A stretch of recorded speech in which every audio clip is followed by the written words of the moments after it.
ఒకవేళ జీతు నాకు దక్కకపోతే నేను కూడా ఆయన్ని ఇంకెవ్వరికి దక్కనివ్వను. దిగులు పడాల్సిన అవసరం ఏమీ లేదు. జీతు నరాలు పూర్తిగా నార్మల్ గా ఉన్నాయి. కాకపోతే ఇంజెక్షన్ ప్రభావం వల్ల తనకు నిద్ర వచ్చేసింది. జీతు, హఠాత్తుగా నువ్వెక్కడికి వెళ్ళిపోయావు బాబు? మనం జీతు ముందు ఈ విషయం గురించి మాట్లాడకూడదు. ఒకవేళ తనకు తెలిస్తే చాలా ప్రాబ్లం అవుతుంది. ఆ ప్రేతాత్మ నీడ మన జీతూ బాబు మీద నుంచి పూర్తిగా తొలగిపోయిందా లేదా అని.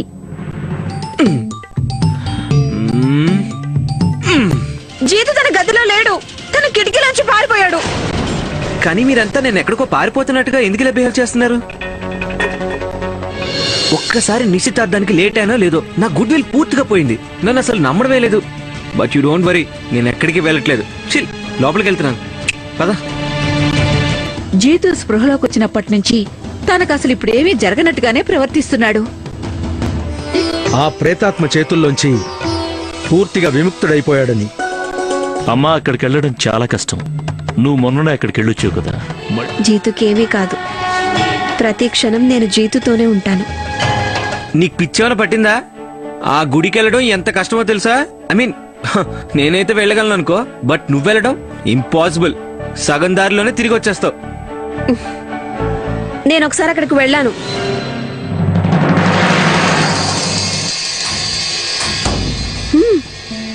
నేను మొక్కుకున్నాను. ఇప్పుడు ఆ మొక్కు తీరిపోయింది. మరి ఆ మొక్కుబడి దారాన్ని విప్పటానికి అక్కడికి వెళ్లాల్సి ఉంటుంది.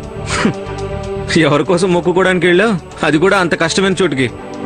నీకోసమే మొక్కుకున్నాను. అయితే మంచిదే.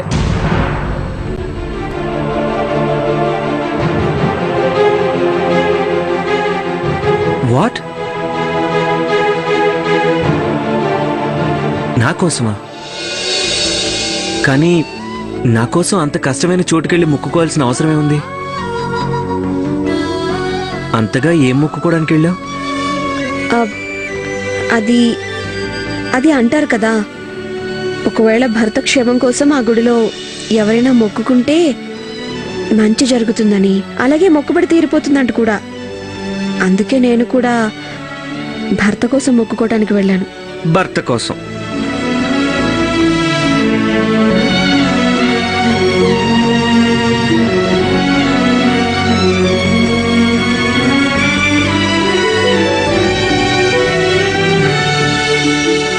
పిచ్చిదానివి. చెప్పేది విను. నీతో పాటు అడగొచ్చేంత ఓపిక లేదు నాకు. సరే, అయితే నేను ఒక్కదానే వెళ్ళిపోతాను. Best of luck. ఓయ్, ఒకవేళ అడవిలో నాకేమైనా జరిగిందంటే ఆ బాధ్యత నీదే. Okay, done.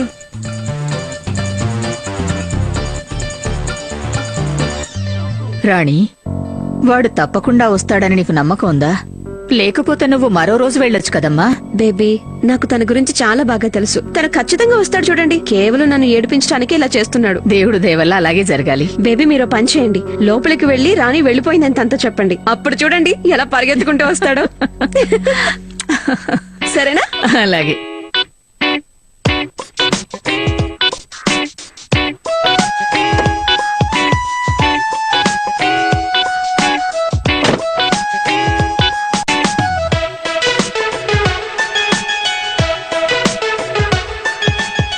రాణి, జీతు గదిలో లేడమ్మా.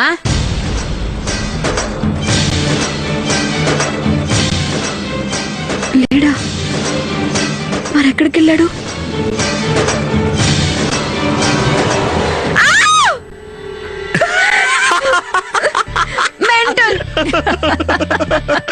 నువ్వేం చేస్తున్నావు? నేనేం చేస్తున్నానా? ఇది నా కారు. నన్ను భయపెట్టేసావు కదా. పిరికిదానా, పెద్ద వచ్చిందండి ఒంటరిగా వెళ్ళడానికి. పద, కార్తీ.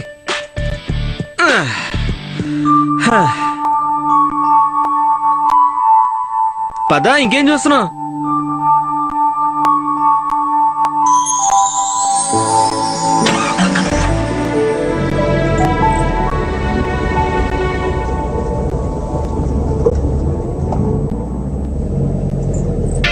ఏంటా పని? కాళ్ళు పైనందుకు పెట్టావు? ఊరికే.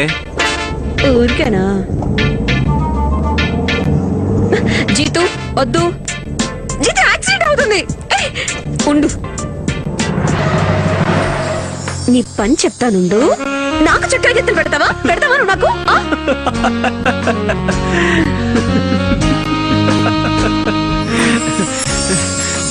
ఒక విషయం తెలుసా, నువ్వు ఇలా నవ్వటం చూసి చాలా రోజులైంది. నేను నా జీతుని చాలా మిస్ అయ్యాను. యు నో వాట్, గత కొన్ని రోజులుగా నేను ఎన్ని బాధలు పడ్డానో నీకు అసలు తెలియనే తెలీదు. నా వరకు నేను నిన్ను పోగొట్టుకున్నానని అనిపించింది. కానీ ఇప్పుడు నాకు నా జీతు నా దగ్గరికి తిరిగి వచ్చాడని అనిపిస్తుంది. ఓ మేడం, నీకేమైంది? ఇంత ఎమోషనల్ ఎందుకు అవుతున్నావు? నేను ఎక్కడికి వెళ్ళాను? నేను ఎప్పుడు నీతోనే ఉన్నాను. నేను ఎప్పుడు నవ్వుతూనే ఉంటాను. నాకేమైంది? ఏం లేదు.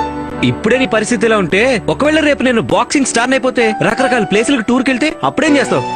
నువ్వు బేరమని ఏడుస్తూ కూర్చుంటావా? ఆ? నోర్మి. ఏయ్!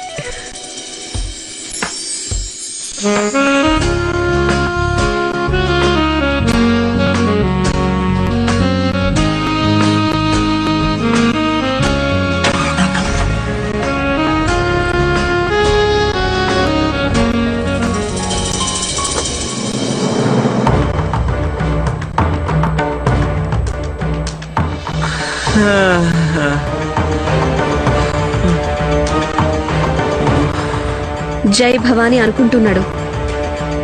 అలసట అసలు తెలియనే తెలీదు.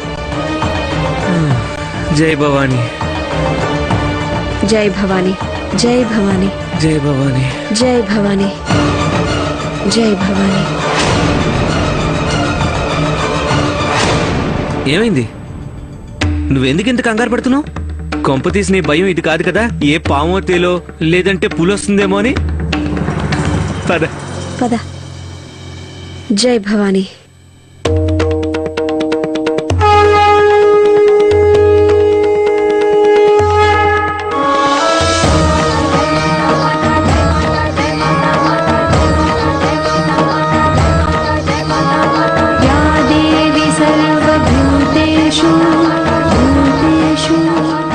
జై భవాని, జై భవాని, జై భవాని, జై భవాని, జై భవాని, జై భవాని, జై భవాని, జై జై భవాని.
ఓయ్, నువ్వు సింధూరం పెట్టుకోవడం ఎప్పటి నుంచి మొదలు పెట్టావు?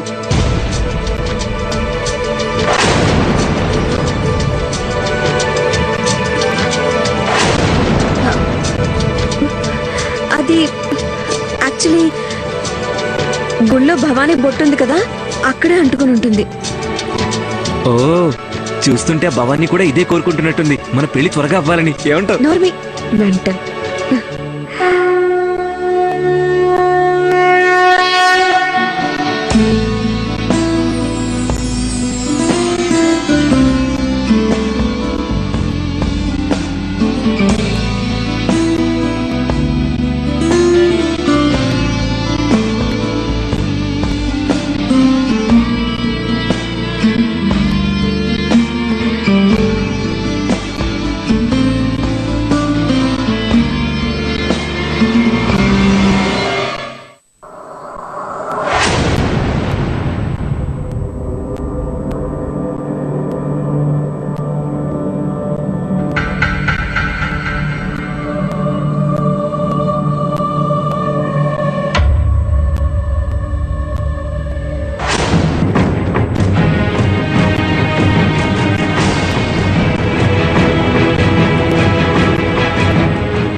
ఏమైంది?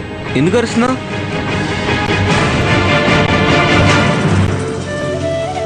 ఏమైంది? నీకు భయం వేస్తుందా? జీతు, మనం ఈ రోడ్డులో ఎందుకు వచ్చావు? ఈ రోడ్డు నుంచి వద్దని నేను నీకు చెప్పాను కదా, అయినా నువ్వు ఇదే రోడ్లోకి ఎందుకు వచ్చావు? రిలాక్స్ రాణి. ఒకవేళ నేను ఈ రోడ్లో తీసుకొస్తే అంత కొంపలే మునిగిపోయి. ఇది షార్ట్ కట్ అని నీకు తెలుసు కదా. జీతు, ముందు పద, కార్లో కూర్చో. ఇక్కడ మనం అస్సలు ఆగకూడదు. నేను చెప్పేది నీకు వినిపిస్తుందా? సరే రాణి, అలాగే. వస్తుంటే కార్ చెడిపోయింది, అందుకే బయటకు వచ్చాను. లేదంటే కార్ ఆపి నిలబడాలని నాకేమైనా సరదా? అసలు నువ్వు అనేది ఏంటి జీతు? నీకు తెలీదా ఇది అదే చోటు ఇక్కడ? అవును రాణి, ఐ నో. ఇదే ఆ దరిద్రపు రోడ్డు. ఒకరోజు నా కార్ ఇక్కడే చెడిపోయింది. నేను తీసుకురావడానికి స్టేషన్కి వచ్చానే, అప్పుడు. జీతుకేమీ గుర్తులేదు. నువ్వు బానే ఉన్నావుగా? ఆ, కానీ జీతు, ఎంత త్వరగా వీలైతే అంత త్వరగా వెళదాం ప్లీజ్. సరే సరే, పద వెళ్దాం. ఆల్రెడీ నేను రిపేర్ చేశాను. ఇక బానెట్ వేసేస్తే చాలు. పద.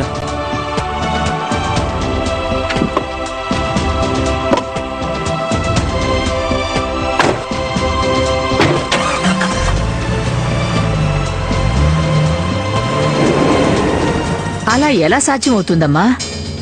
జీతు ఆ చోటుని ఎలా మర్చిపోతాడు? ఆ మాట నిజమే బేబీ. గత కొద్ది రోజుల్లో వాడికి జరిగిందేది ఏది గుర్తులేదు వాడికి. లేదంకుల్ గారు, ఆ విషయంలోనే నేను ఆశ్చర్యపోయాను. నాకు అనిపించింది తను ఏదో ఒకటి చెప్తాడని, కానీ తనకి ఏమీ గుర్తులేదు. అసలు ఎలా బిహేవ్ చేశాడంటే గత కొద్ది రోజులుగా తనకు జరిగిందంతా తన మెమరీలో నుంచి తుడిచేసినట్టుగా. రాణి, రాణి,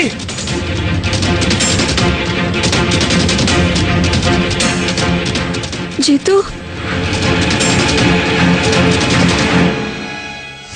రాణి. జీతు, జీతు ఏమైంది? నీకేం కాలేదుగా? అసలు ఏంటిది? ఈరోజు ఫ్రైడే ఎలా అవుతుంది? ఈరోజు మండే కదా.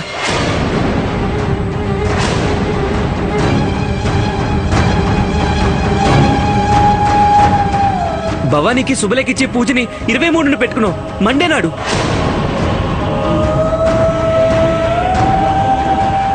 కానీ టీవీ, ఈ పేపర్, మొబైల్ అన్నిట్లోనూ 27వ తేదీ కనిపిస్తుందేంటి? ఈరోజు మండే కదా, మరి ఫ్రైడే ఎలా అయింది?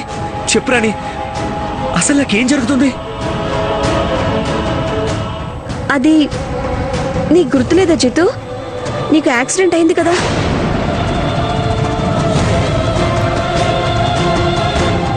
యాక్సిడెంటా?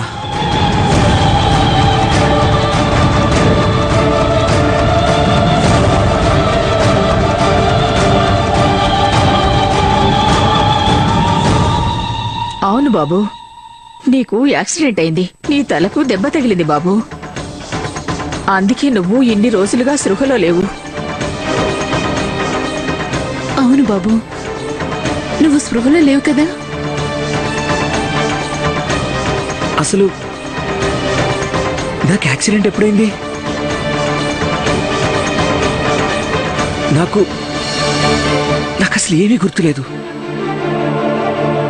నువ్వు మరీ ఎక్కువ టెన్షన్ పడకు. ఇలాగే అవుతుందని డాక్టర్ గారు అన్నారు.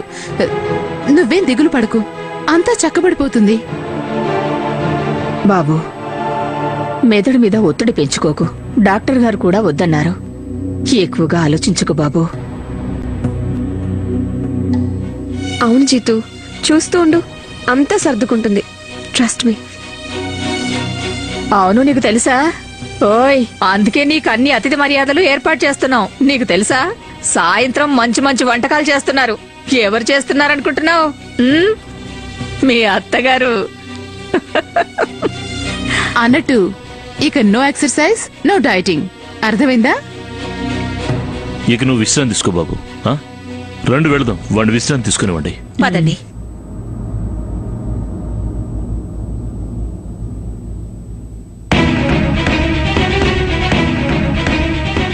అలా ఎలా జరుగుతుంది రాణి? నాకు అసలు ఏమీ గుర్తులేదు.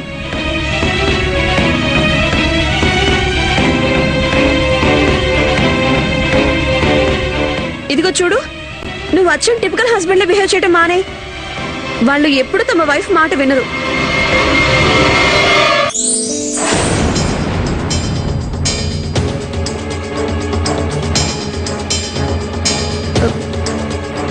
సారీ బామ్మ, నేను జీతుకి నిజం చెప్పలేకపోయాను.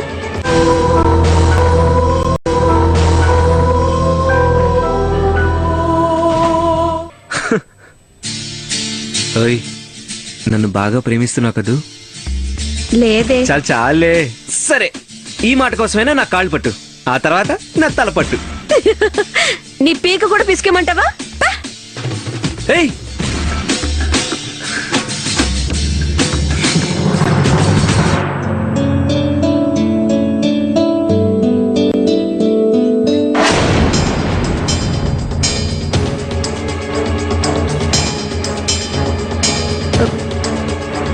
సారీ బామ్మ, నేను జీతుకి నిజం చెప్పలేకపోయాను.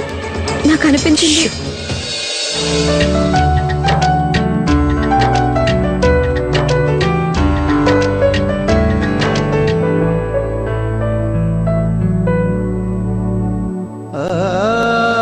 మన్నించమ్మా నన్ను. అమ్మా రాణి, నా వల్ల చాలా పెద్ద తప్పు జరిగిపోయింది. నిన్ను మన జీతు బాబుకి తగిన పిల్లవి కాదనుకున్నానమ్మా. అరే, నేను ఇన్ని రోజులుగా చూస్తున్నానమ్మా. నువ్వు మా జీతు బాబు కోసం ఎన్నెన్నో చేశావు. అమ్మా, నిన్ను చూస్తుంటే మా జీతు బాబుకి నీకన్నా తగిన మంచి జీవిత భాగస్వామి ఇంకెవరు కాలేరనిపిస్తోందమ్మా నాకు.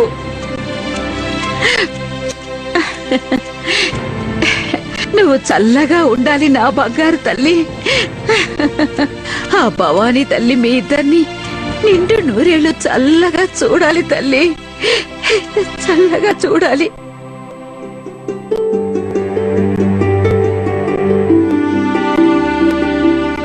ఏమైంది రాణి? ఏమీ లేదు మమ్మీ. కానీ నువ్వు ట్రస్ట్ మీ మమ్మీ, ఏమీ కాలేదు. ఇప్పుడు ఏంటి, నువ్వు నా చేత తెలుగు సినిమా డైలాగ్ చెప్పిస్తావా? చూడమ్మా, ఇవి ఆనంద భాష్పాలు.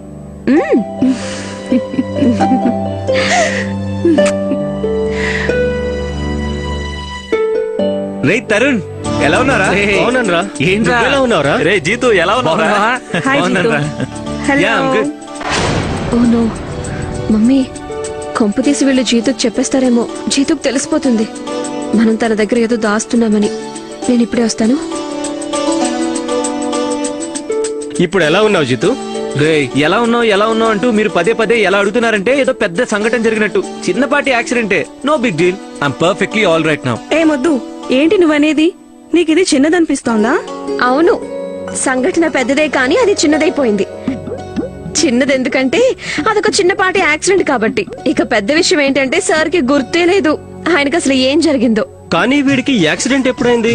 వీడికి అదే కదా, తను ఎంత త్వరగా కోలుకున్నాడంటే అసలు తనకి ఏం జరిగిందనేది అర్థమే కాలేదు.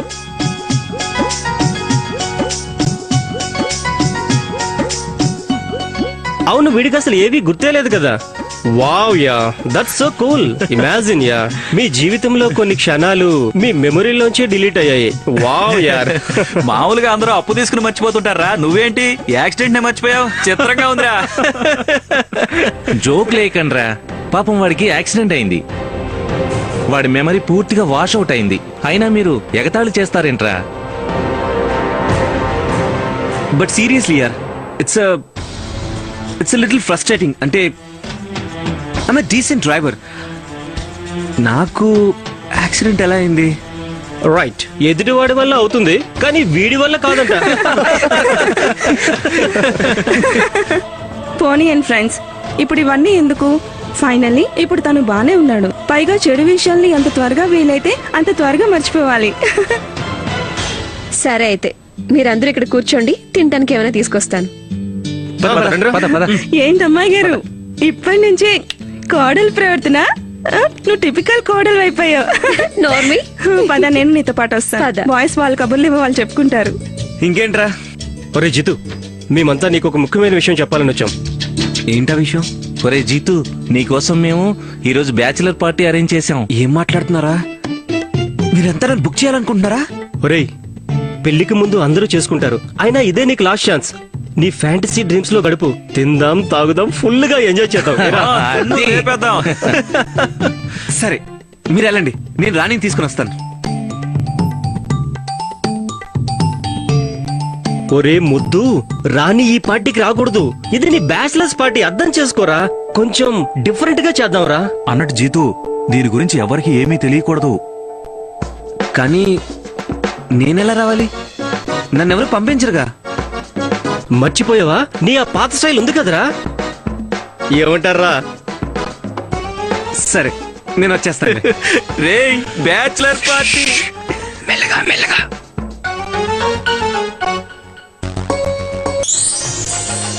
ఏంటి డోర్ ఎందుకు వేసావు?